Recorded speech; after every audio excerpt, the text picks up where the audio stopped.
There's a new artifact exhibit on the promenade deck. A 2-story tall art piece is undergoing restoration. And there's a rumor of a very big and exciting new project coming to the Queen Mary. All this and more on this 2025 annual repair update of the RMS Queen Mary in Long Beach, California.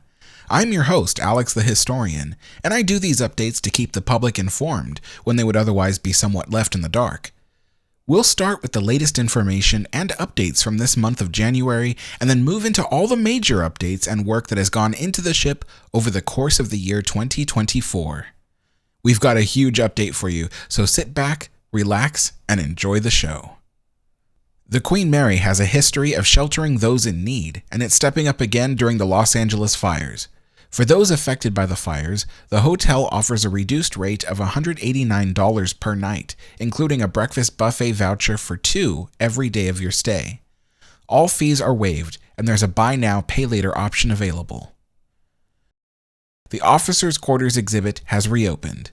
It did not reopen with the rest of the ship back in 2023 because as far back as the year 2020, there was a roof leak that damaged the ceiling and stained the carpets. Recently, the leak has been patched, the ceiling repaired, the ventilation system was also repaired, and the carpets have been cleaned. They almost appear new. Nearby, the work to repair and restore the teak sports deck has concluded. To my knowledge, this also included an inspection of the steel deck along with the repairs to any corroded spots. They finished the work installing a new pickleball court. This is a nod to the intended purpose of this area as a deck tennis court. The white steel bulkhead walls in this area have been properly repainted as well. Further aft, going down to the level next to the main lounge dome, we have a new oval shuffleboard court, as well as a small putting green. Once again, these are nods to the deck games that passengers could once play in this area of the ship. The green deck itself has seen better days, and no doubt the cement will be patched in a matter of time. I'd also like to point out that all the badly chipped paint on all the starboard side lifeboat davits has been sanded smooth in preparation for repainting. The port side davits and cowl vents were repainted last year, so this work is meant to keep up with the never-ending job of repainting the ship. We're now on the sun deck. Have a look at the scuppers. That's the gray painted gutters along the edge of the deck. The scuppers used to be rusted and filthy with small debris. Now it's clean, rust treatment has been performed, and it's newly repainted, along with the steel bars of the railing above it. Nearby, you can see the scaffolding set aside for painting high up on the davits. All the bulkhead walls here are freshly painted as well. Also, we're heading all the way forward because recently, this wraparound area reopened with all new teak decks. The previous teak was so badly rotten that the boards crumbled under your feet. Now there's no fear of that. On the port side, work has begun to sand, stain, and seal the teak railing. It's important to note that all of the teak railing on Queen Mary has historically been stained and sealed with a type of lacquer or epoxy.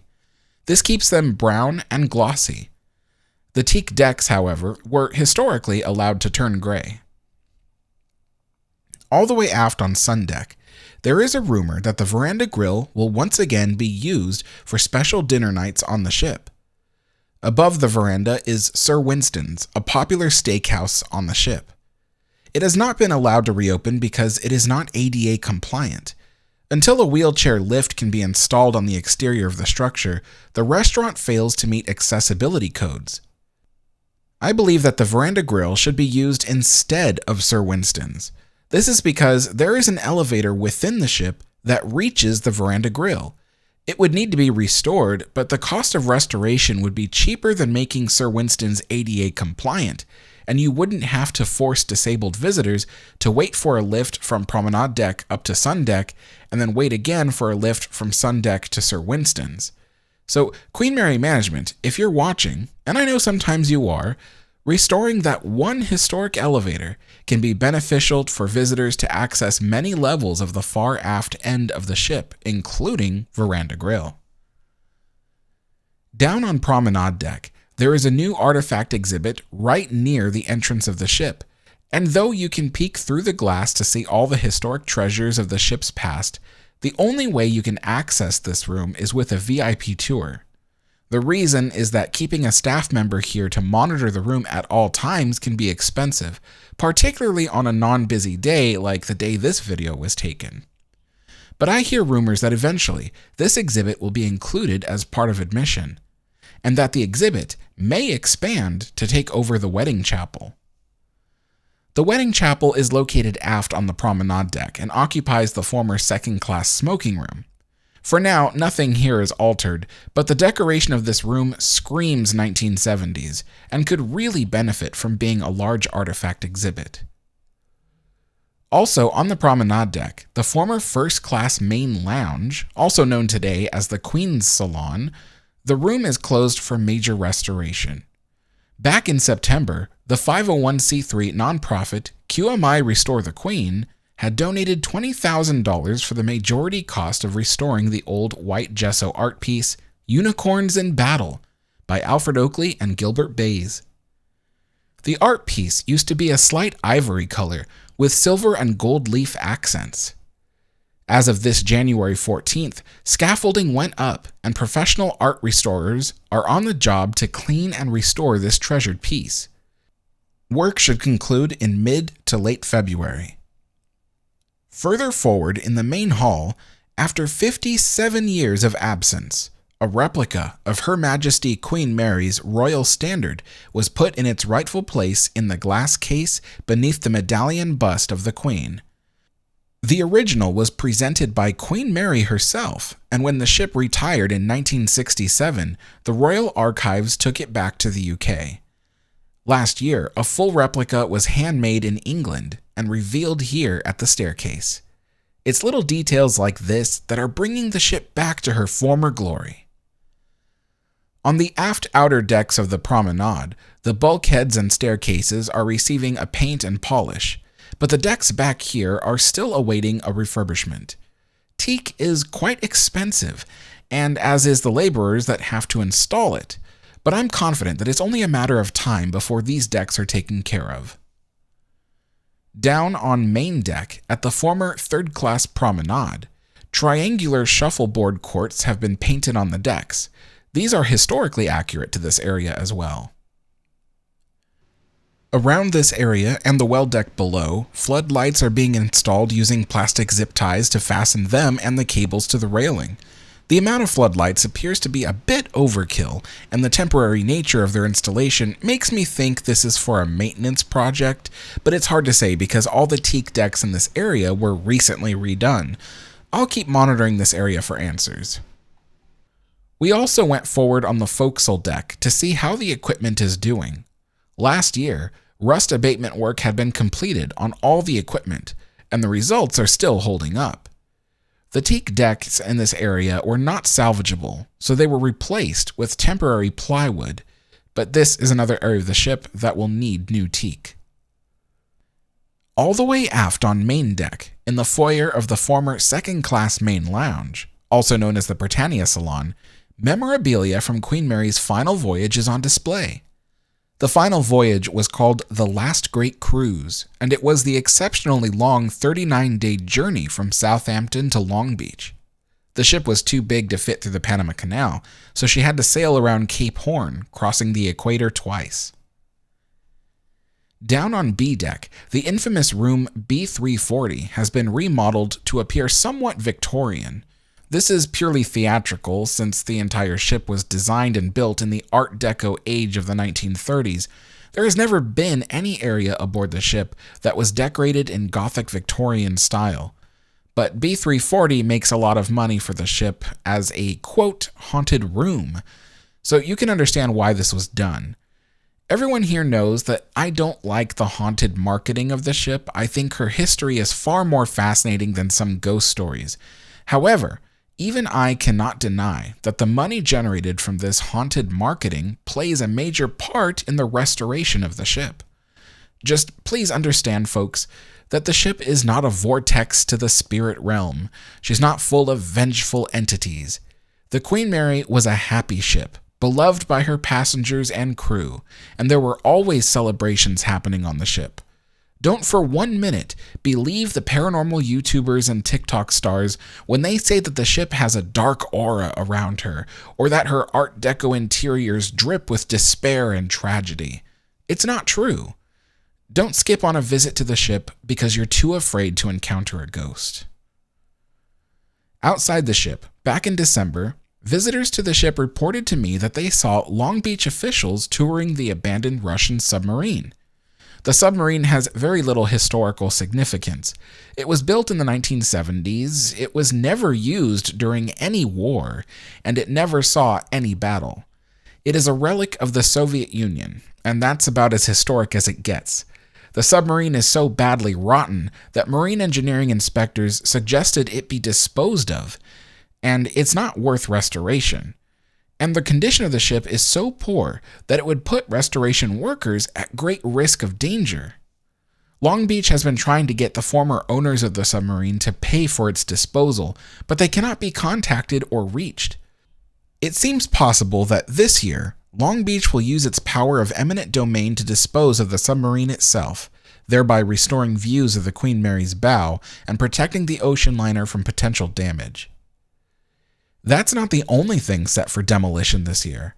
While I had sent my friend to the ship to document recent repairs, we spotted Long Beach and Queen Mary officials touring the old and abandoned English village. Long Beach has previously expressed their desire to demolish the rundown village to create parking space for the Queen Mary, since much of the current parking lot will be used for the new public venue under construction. On January 14th, just days ago, Mayor Rex Richardson announced a city partnership with Legends and ASM Global for the construction and management of what the mayor calls the Long Beach Bowl, a 10,000-seat live music venue that will open in the fall of this year. The venue is designed to bring year-round entertainment to the area. A portion of the profits the venue generates will go towards the restoration of the Queen Mary. You might also notice that the design looks rather temporary, and the reason is that in the long run, the city still wants to build this, a massive shopping and entertainment complex. The idea was last introduced back in 2018, and it was called Queen Mary Island.